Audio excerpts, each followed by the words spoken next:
I'm opening here. Pulling out. Oh, there you go. King's Quest. There you go. The original. Cool.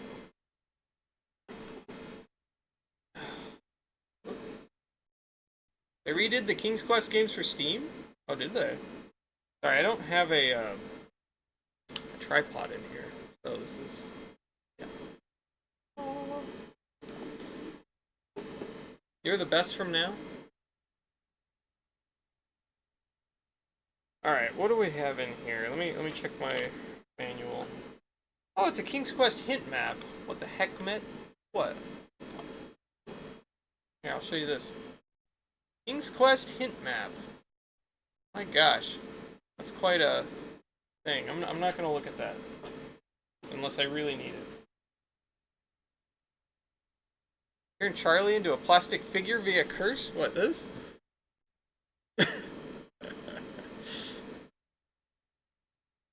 Oh, there he is. He's down there. Charlie.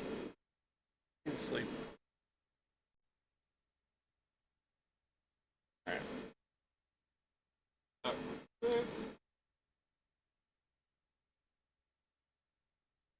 King's Quest by Roberta Williams. Great friend did a hand-drawn map for King's Quest? Oh, that's cool. Wow. A long, long time ago, when unicorns still roamed the forests and the merfolk still dwelt in the shallow waters frequented by men, there ruled in the kingdom of Daventry King Edward and his lovely queen. People of Daventry were prosperous and happy, and everywhere peace reigned. But the king and queen were sad because they were childless. They had no son to inherit the throne, nor daughter to gladden their hearts. Okay, one moment, I'm going to change my category over to King's Quest real quick before I get too deep into this.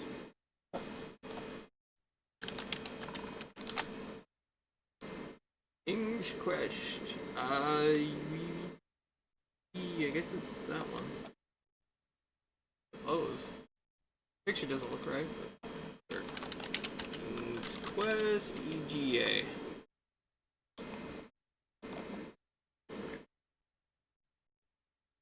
Figure holds his soul then. That's why he soullessly wants your food. Ever try Old King Graham? It's not DOS, but a fan game? No, I've never tried it. I never heard of it.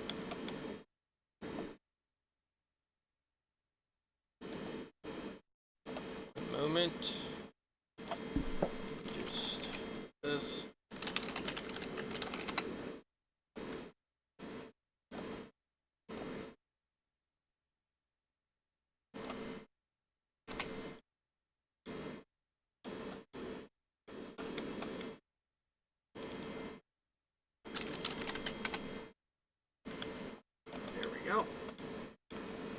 Copy this over here.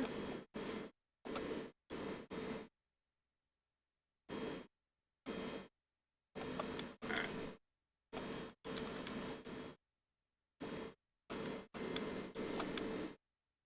Okay. Free to play if you're a fan of the series, look it up. Okay, sure. I shall. Okay, let's see here.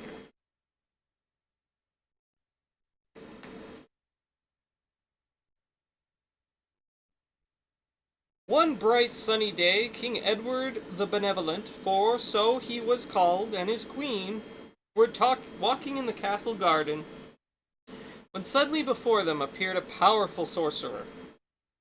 I know your problem, and I can cast a spell that will bring you a child, he said. Oh, great sorcerer, if you can help us, we will be everlastingly grateful, said the queen. We will bestow upon you many honors and great riches, said the king. I have no use for honors or riches. My payment will not be so great. All I ask in return is the mahogany-framed mirror that hangs in your private chamber. The sorcerer's word gave them pause, for that mirror was priceless. It had the power to read the future, helped to keep Daventry prosperous. The royal couple used it to foretell the weather for planting and harvest, and as had the kings and queens before them. It had been hundreds of years since a crop had been planted before the last frost, or had been ruined by autumn rain. What the sorcerer desired was indeed valuable. The king and queen retired to their chamber to consult the magic mirror. They really cared a lot about games. Yeah. King Edward and his wife gazed into the mirror's depths and saw a young princely figure with a gold crown upon his head. Imagining the youth to be the son they yearned for, the royal couple gladly bestowed the mirror upon the sorcerer. He took it to his dwelling, where he set one of his beasts to guard over it. The months passed and the queen did not conceive a child. For the first time in 400 years, Daventry lost the harvest to an early autumn rainstorm. The king and queen wept, and everyone tightened their belts. Instead of having excess produce to sell to neighboring kingdoms, the people of Daventry had to supplement their stores with food bought elsewhere. With famine came the dreaded plague, and the queen was stricken. For 3 days she lay in the grip of a great fever, with Edward maintaining a constant vigil by her side.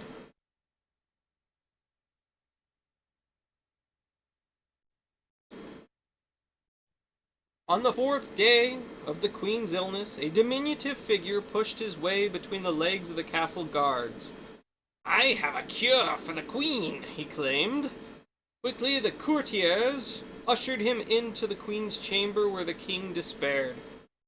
"I have traveled a great distance to bring relief to your dear wife. This powerful root, known only to dwarves, will cure any plague." The dwarf leaned over the queen and touched the root to her lips. Her eyes fluttered open and she smiled at Edward. The queen's attendants looked at each other in wonderment. Only a touch revived her, they whispered. "Imagine how fast she will recover when given the whole root." "Ask any reward for this miraculous gift, O small one," exclaimed King Edward. "A tattoo of that goblin? You really?" "I ask in repayment the shield left you by your father when he died," said the dwarf softly.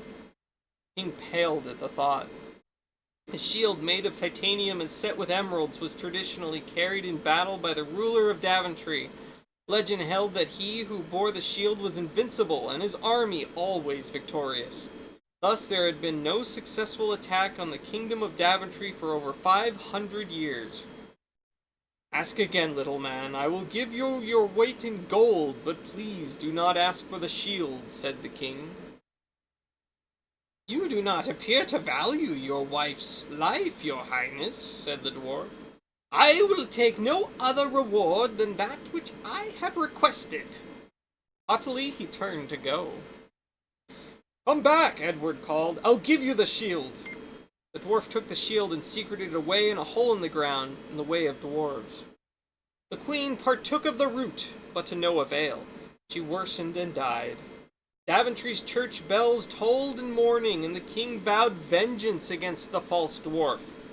Years passed, and the news of the loss of the shield spread. Armies attacked the weakened Daventry, and the king went out to lead his armies without the shield. Never before did they have need of the mirror to foretell enemy moves. Now that too was gone.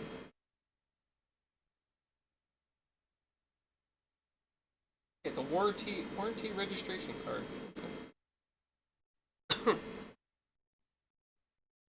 Many years passed, and the king was very lonely.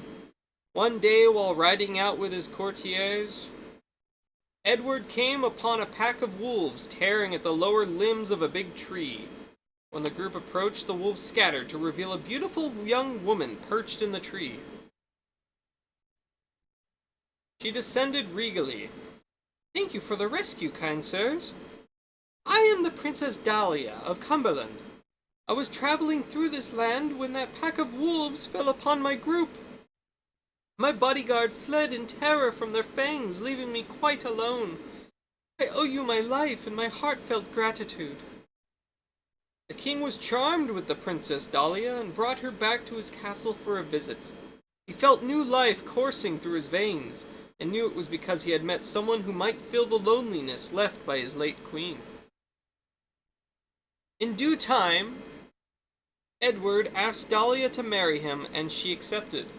The people of Daventry were wildly excited at the prospect of a new queen, and hopeful again for an heir, and made preparations for a glorious wedding celebration. On the night before the wedding, when the air was thick with toasts and merriment, Princess Dahlia bid Edward good night. He never noticed her hand stealing up to his belt and extracting the ring of keys hanging there. Much later, the royal treasurer approached the king with alarming news. He had discovered the treasury door standing open with the king's own key in the lock. The Princess Dahlia had been inside holding a small chest of gold. The treasurer stood frozen to the spot. The princess's bright laughter changed to a witch's cackle as her form grew old and withered. She grasped the chest and mounted her broom to fly out the open window. The treasurer watched in dismay as she swooped up through the clouds and disappeared. When the king heard the news, he wept in despair. The chest was magic and the last great treasure remaining in Daventry. No matter how much was taken from it, the chest always remained brimful of golden coins. Without the chest, he could buy no more food. Hey, no more soldiers. This dude so far, I know, man. It sucks. Many more years passed, and Daventry grew poor and weak. King Edward was old and feeble, and saw that his end was near. Fearing that the country would fall into even greater disorder, when he died, he sent for his favorite knight, Sir Graham. "You are the bravest and truest knight in my kingdom, Sir Graham. Long ago I envisioned your form in my magic mirror, and thought I was seeing my son and heir. The years have proven me at least half wrong, but the prophecy may yet be fulfilled." Well, there's the king. "To prove yourself worthy of my crown, I command you to journey out into the world and retrieve the 3 great treasures taken from Daventry by treachery and stealth. Succeed in this great quest, and you shall become king upon my death. Fail, and our beautiful Daventry will grow ever weaker, until it is invaded and conquered by unfriendly nations. This I promise by all that is honorable and right. May you return victorious, Sir Graham."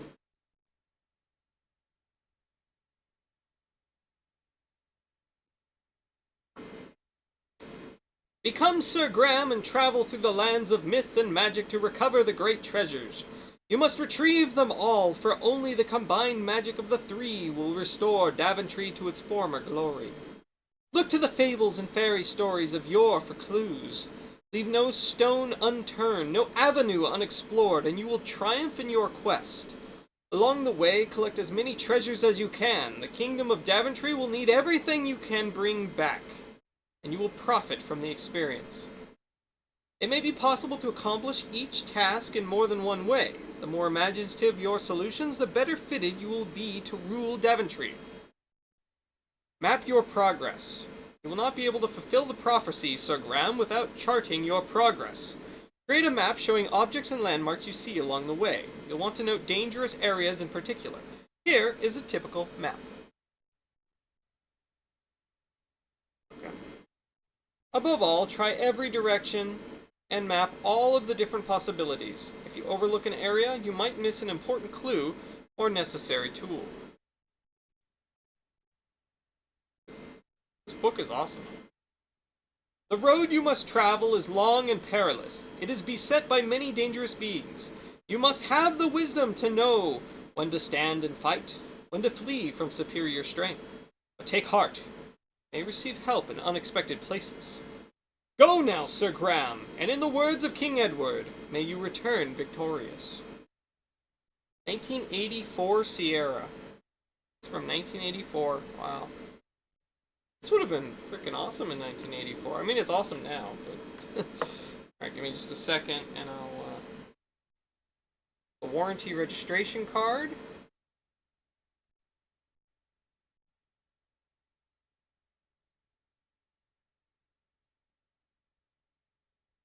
Era products. There's King's Quest, King's Quest 2 and 3, Space Quest, Black Cauldron, Wrath of Denethor, Tempelin Chess. A bunch of cool games on there. Wizard of Id's Wiz Type, Icky Space Adventure. I do have a copy of the Black Cauldron. Play that sometime. There we go. So here we have 2 disk drive users, hard disk user. I do have a hard disk. You need only to press enter when prompted about the directory in which to save your game's progress. Your game position. Okay. Alright. Type restore game and press enter to restore a previously saved game. You can also press F7. Okay. Fair enough. 3D animated adventure game reference card for MS-DOS. Let's get this. Ah, there we go. F1, help. F2, sound toggle. F3 is echo, repeat previous command. Okay, this is the same controls as Hugo. Cool.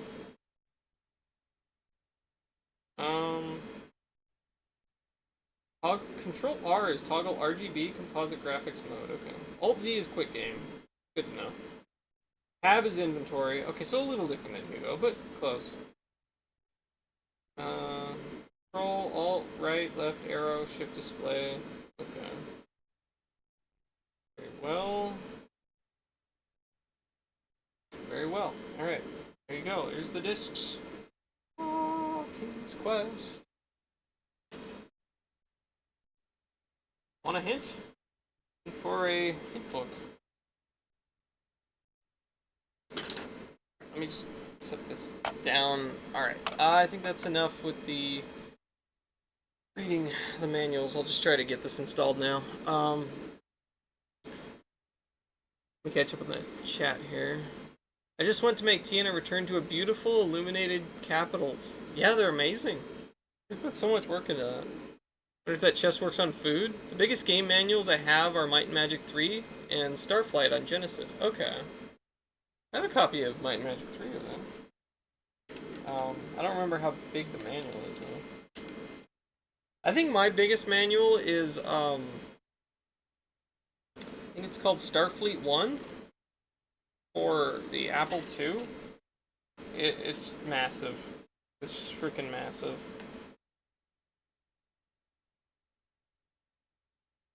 It has like a training guide that it's like 100 and something pages, and it has an appendix book and another manual, so it's like 200 or 300 pages in all.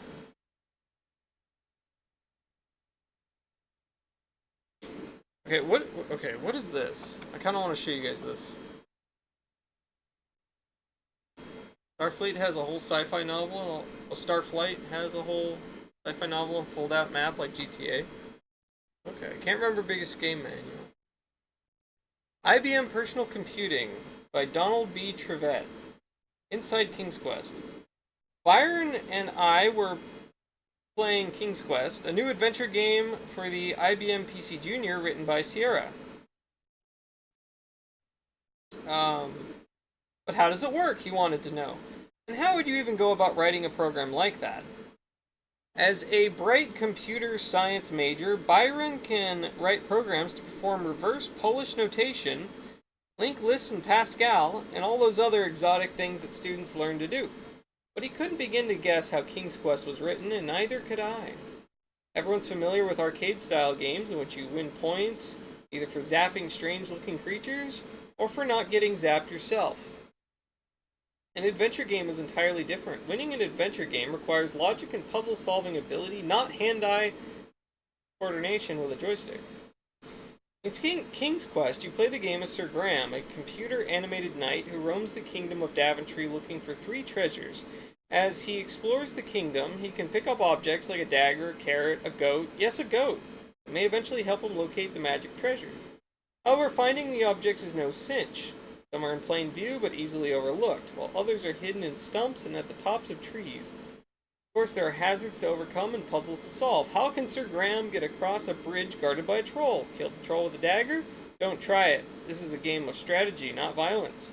There are several solutions to each puzzle, and the more innovative and peaceful Sir Graham is, the more points he gets. Mechanics of playing the game are simple. You control Sir Graham with either a joystick or the cursor arrow keys. When he moves out of one scene, say to the right, a new scene appears on the screen. The main kingdom of Daventry is 6 scenes from north to south and 8 from east to west. The kingdom wraps around itself so that the 48 scenes are continuous. There are 32 other scenes for the interiors of caves and houses. On the bottom 4 lines of the screen, you can type a simple verb-noun sentence like, take a carrot, kill the troll, look at the river. This area also displays messages and warnings for Sir Graham. The river is swift and deep, and quickly learns not to swim in swift, deep rivers. The graphics and animation in the PC Junior version of King's Quest are spectacularly better than any other adventure game I've seen. The 3-dimensional quality makes it seem like Sir Graham is moving through animated cartoons. He can bump into and go around objects, climb trees, swim in water, duck behind rocks, jump in the air. If he walks behind a rock, his legs are invisible. If he walks in front of a rock, part of the rock is invisible. When Sir Graham moves, his arms and legs move, and the background shows between them. While we take that kind of animation for granted in a movie, it's not easily accomplished in a computer program on a machine without sprites. That's the part that had Byron and me puzzled. How did they do that? I called Sierra to find out. $700,000 computer game. A year before the PC Junior was announced, when the Peanut was just a rumor to the rest of us, IBM asked Sierra to create a game that would show off the new computer's color graphic capabilities. IBM supplied Sierra with a prototype Junior. Roberta Williams, who had worked on 5 other adventure games, was given the task of designing something completely new and different. 18 months later, Williams had a team of 6 programmers and artists had created King's Quest at a cost of over $700,000. First, Williams wrote the story. She based it not on strange characters with strange names, but rather on familiar characters from literature. Do you remember Billy Goat's Gruff and Hansel and Gretel? Once the storyline was established, the artist prepared detailed color drawings of each of the 80 scenes. In adventure game jargon, scenes are called rooms. Each drawing was then traced on a CalComp graphics tablet. This process automatically generated the instructions, which tell the computer how to reproduce each room, saving the programmers months of tedious work. The drawing instructions for each room are stored as separate files on the disk. Technically, they are stored at absolute sector addresses, not actually in disk files. When Sir Graham moves from one room to another, the computer loads the instructions for displaying the new room, draws the room point by point, and then fills in the color. It takes about 4 seconds for the PC Junior to draw and color a room. A faster approach would have been to store the room images themselves on disk already drawn, but that method would have used considerably more disk space and reduced the number of rooms in the game. Actually, it's entertaining to watch the computer draw and color each scene. Part of your keyboard is invisible now because that manual's in front of it. It is not out of sight, just invisible. Yeah, groundbreaking. The first scene in King's Quest is the Castle of Daventry, where Sir Graham's quest begins. See photos. See photo.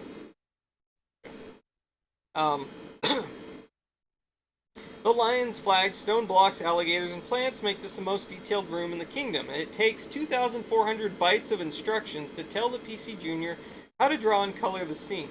By contrast, the easiest room to draw requires only 470 bytes of instruction. The scenes are more than just static backgrounds. For instance, if Sir Graham staggers a bit and runs into a castle wall, he stops. How does the program know when the character hits something? There's a skeleton, an invisible structure behind each picture. If you could see the skeleton, you notice lots of lines running all over the screen defining where Sir Graham can and cannot walk. The lines were drawn into each room with the graphics tablet. In addition to concealing hidden lines, each room also assigns priorities to every object it contains: trees, rocks, flowers, etc.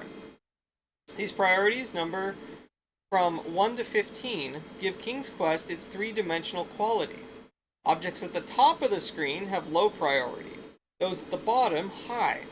Sir Graham's priority changes as he moves around the room. For example, a tree in the middle of the screen might have a priority of 9.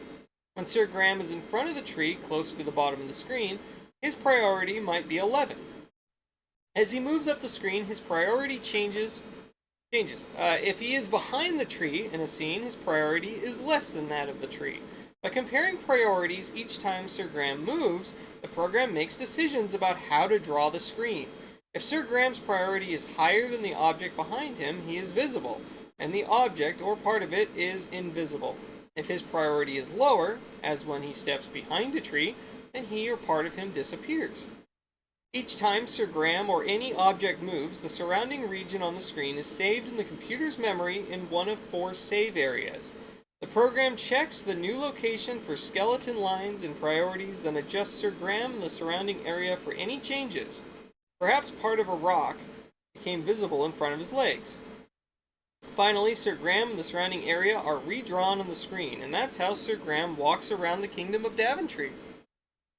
Back then, devs needed the technology to do what they envisioned. Now devs need to envision how to use the technology they already have.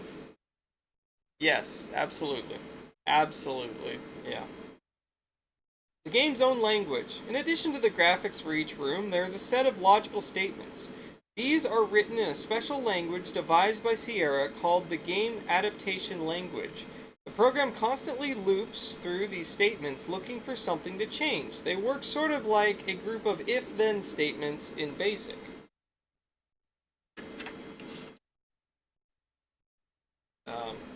For example, in one room, room 10, a goat randomly wanders inside of a pen. See photo.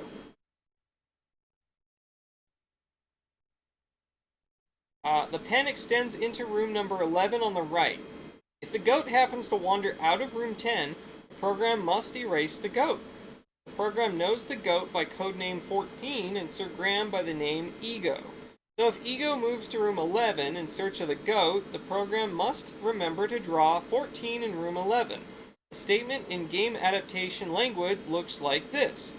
If has goat 0 and object hit, object hit edge 14 and edge object hit 1 and goat gone 0 and show caret 0, then assign goat room 11, erase 14. I don't know about you guys, but I think this is kind of fascinating.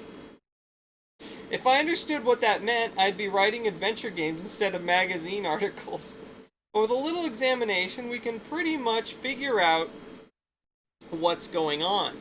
In programming logic, the numeral 0 means false, no, or off. And the numeral 1 means true, yes, or on. Thus in English, the statement might read, if Ego doesn't have the goat, and if the goat has hit the edge of the room, and if the edge of the room has been hit, and if the goat is in the room in the first place, and if the goat has not been shown the caret, then, remember to draw the goat in room 11 and erase the goat from room 10. And remember that this is just one of the logic statements that goes with room 10. There are a total of 180 logic lines for this room alone. The logic statements give the program its personality. They tell the program what to do and when to do it. Inevitable bugs. Anyone who has ever written a computer program knows that program logic is a fertile field for errors. If the programmer forgets to tell the computer just one little detail, the results can be amusing and disastrous. Preliminary versions of King's Quest were not without bugs. It took several weeks to find out why. If Sir Graham jumped in the air as he moved from one room to another, he skidded into the new room totally out of control. The bug has been fixed, but a few others still lurk in the current PC Junior version. but not, says Sierra, in the versions it markets directly. During one game, Sir Graham was standing at the edge of a bridge. The goat was coming back across the bridge, and as it passed, I made Sir Graham jump. A foolish thing to do, I know, but I was celebrating. Unfortunately, the screen filled with horizontal lines and the game came to a swift end. The programmer who wrote the logic statements for that scene forgot to allow for the possibility that Ego might jump as the 14 passes in front of him. Nevertheless, the errors are very few. As flashback. Some things you might consider an error are not errors at all. For example, there can only be 4 animated objects, including Sir Graham, in any one room. The program has only 4 save areas for animated objects. Somewhere along the way, I won't tell you where, Sir Graham can acquire some magic beans. Getting those beans is the toughest part of King's Quest. It helps to have read Grimm's fairy tales.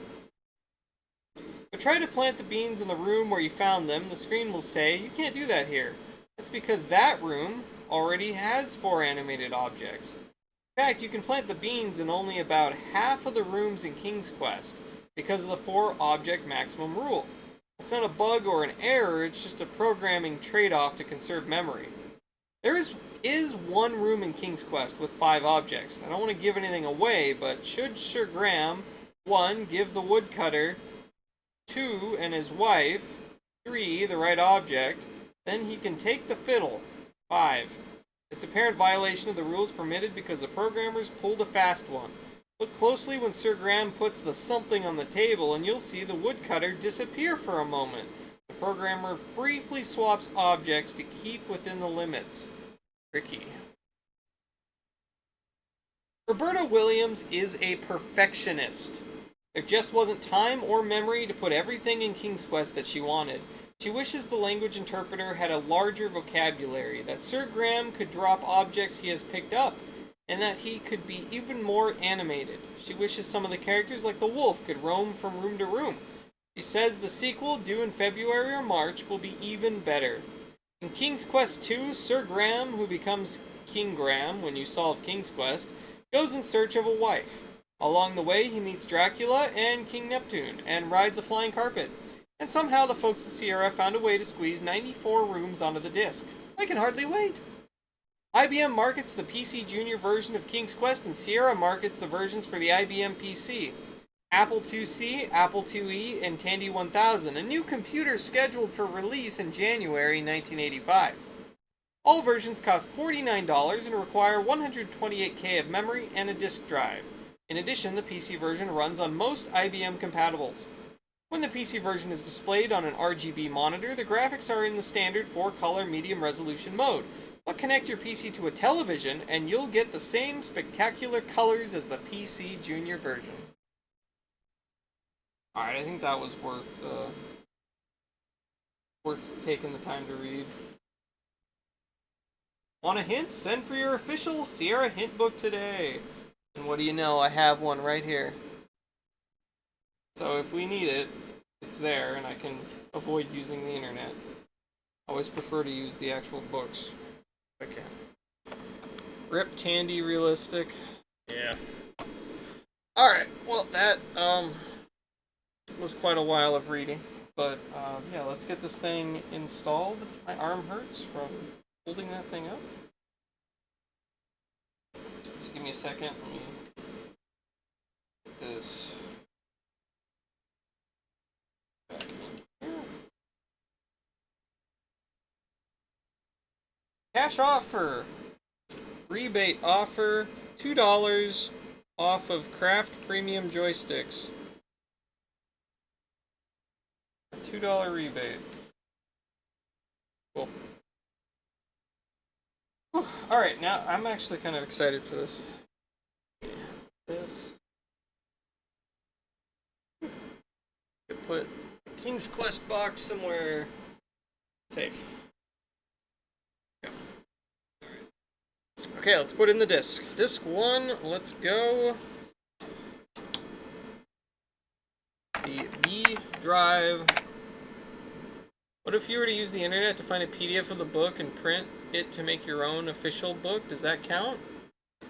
I mean, you could. That's perfectly acceptable. Not quite as cool as having the real book, but yeah, good. Sometimes these books can be hard to find. I assume for like something like King's Quest though, it's probably readily available. All right, let's oh gosh. Does it tell me how to install it?